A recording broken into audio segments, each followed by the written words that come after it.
कथा अपना असर दिखाती है, पुराण अपना असर दिखाती है। आप भले गए हो, नहीं ध्यान गया, मन नहीं गया, फिर भी कथा में जाकर बैठे हो तो कथा एक ना एक दिन आपका असर जरूर दिखाएगी। एक बहुत अच्छा चरित्र है, सुंदर सा व्याख्यान है। एक पिताजी, एक चोर बड़ा विद्वान था, बहुत विद्वान चोर था और बड़ा प्रखर चोर, बहुत प्रबल चोर।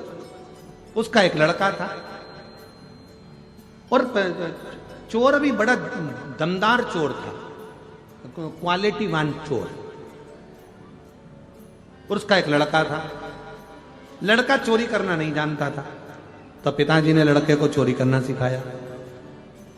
उसको भी अच्छा क्वालिटीवान चोट्टा बनाया।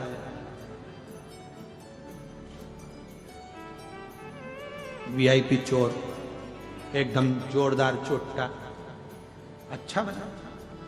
अब उसको जब बहुत जोरदार चोर बनाया तो एक दिन पिताजी ने उसको पास में बिठाकर बुलाकर कहा, बेटा देख, मैंने तुझे अच्छा चोट्टा तो बना दिया, मैंने चोर बना दिया, तेरे को अपने पूरे हुनर दे दिए तुझको, पर एक बात याद रखना, कभी भी जिंदगी में शिव महापुराण की कथा में मत जाना।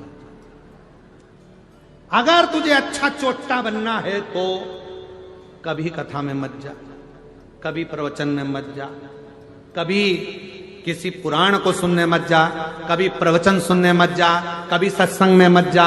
कोई महाराज प्रवचन दे रहा हो तो कानों को बंद करो, भाग जा, पर प्रवचन मत सुनना।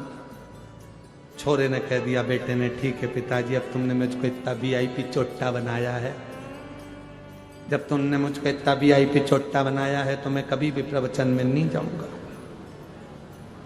प्रवचन में नहीं जाता। एक बार उसने विचार करा कि राजा के महल में आज चोरी करना। जा ही रहा था, इतने में रास्ते में बहुत सारी भीड़ हो रही थी, खड़ा हो गया। क्या हुआ किसी ने नहीं बताया, प्रवचन चल रहा था, उसके कानों में शब्द पहुंच गया कि मनुष्य की देह मिली है और जिंदगी अगर अच्छी जीना है तो सत्य बोलना चालू करो, और जिसका खाया है उसको धोखा मत दो, और उसके साथ में कभी गलत मत करो। बस ये दो चीज उसके कानों में पड़ी, उसने कान बंद करा, भाग गया। भगते भगते सीधे पहुंच गए राजा के महल में। चोरी करने के लिए जा रहा था। उसने मन में सोचा, पिताजी के अनुसार तो मैं अच्छा चोट्टा बन गया, पर महाराज प्रवचन दे रहा था इतना बड़ा, एक बार उसकी भी सुन के देखते हैं जरा। और जैसे ही दरवाजे पर पहुंचा, आज कहा महाराज की वचन याद करके जाता हूं, देखता हूं कैसे होता है। तो अंदर गया, दरवाजे के द्वारपालों ने रोक दिया, कौन हो तुम? उसने मन में सोचा कि वो महाराज जी बोल रहा था हमें सत्य बोलो, उसने भी कह दिया।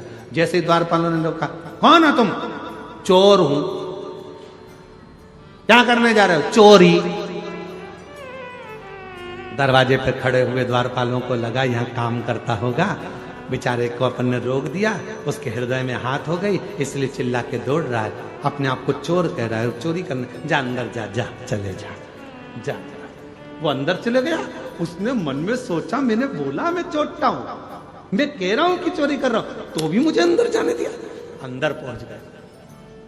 अंदर जाके उसने बहुत सारा धन देखा, झोले में भर लिया, थैले में भरा, बैग में भरा, चला। भूख लगी, इसने सोचा पास में रसोई घर है, जरा देख लूं। रसोई घर में गया, अच्छा अच्छा खाने को मिल गया, खा गया। खाने के बाद झोला उठाने वाला था, इतनी देर में याद आया कि वो महाराज प्रवचन में कह रहा था, जिसका खाओ उसको धोखा मत दो, जिसका खाओ उसके साथ कभी गलत मत करो। और मैं तो गलत नहीं करूंगा, आज तुम्हें रख के ही जाऊंगा। भरा हुआ सोने का झोला वहीं रख दिया, जाने लगा। जाने लगा, जैसे दरवाजे पर पहुंचा तो द्वारपालों ने रोक लिया, क्यों रे चोट्टे, तू तो चोरी करने गया था, माल माल नहीं लाया? कहने लगा, नहीं, हम जिसके घर का खाए हैं उसका घर का बजाए। हम चोरी कर तो लिए थे, पर हम उसके घर का खा लिए, इसलिए हम उसके साथ धोखा नहीं कर सकते। इतनी देर में रसोई घर में कोई गया, भरा हुआ झोला देखा, चिल्ला दिया, चोर आया है, चोर आया है, चोर आया है। इसको पकड़ लिया। पकड़ने के बाद राजा के सामने ले जाकर खड़ा कर दिया, महाराज इसने चोरी करी है। महाराज ने पूछा, आपने चोरी करी है? हाँ महाराज। कहां से आए? सामने वाले गेट से। द्वारपालों ने नहीं रोका, पूछा था तुम कौन हो? हमने कहा चोर। अंदर आने दिया। हाँ। तुमने कहा था चोरी करने आए हो? हाँ। हम बोले थे हम चोरी करने आए। अच्छा, तो तुम ये बैग भरकर पैसा ले जा रहे थे, सोना चांदी ले जा रहे थे, लेके क्यों नहीं गए? क्योंकि हमने गुरुजी के मुख से सुना था कि सच बोलना, तो हमने दरवाजे पर सच बोला। और गुरुजी के मुख से सुना था जिसका खाओ उसको धोखा मत दो और उसका बुरा मत करो। हमने माल तो भर लिया था ले जाने के लिए, पर तुम हमको भूख लग रही थी, तुम्हारे घर का हम खा गए, इसलिए हम तुम्हारा सामान लेकर नहीं गए। राजा को बड़ा आनंद आया। राजा ने मन में सोचा ऐसा व्यक्ति सच बोलने वाला दुनिया में नहीं मिलेगा। राजा ने कहा आज से तुम हमारे मुनीम मंत्री, पूरा खजाना तुम्हारे हाथ में, तुम नौकरी हमारे यहां करो, ये नौकरी तुम हमारे यहां करो। राजा ने उसको नौकरी पर रख लिया। 15 दिन तक वो आया नहीं घर पर।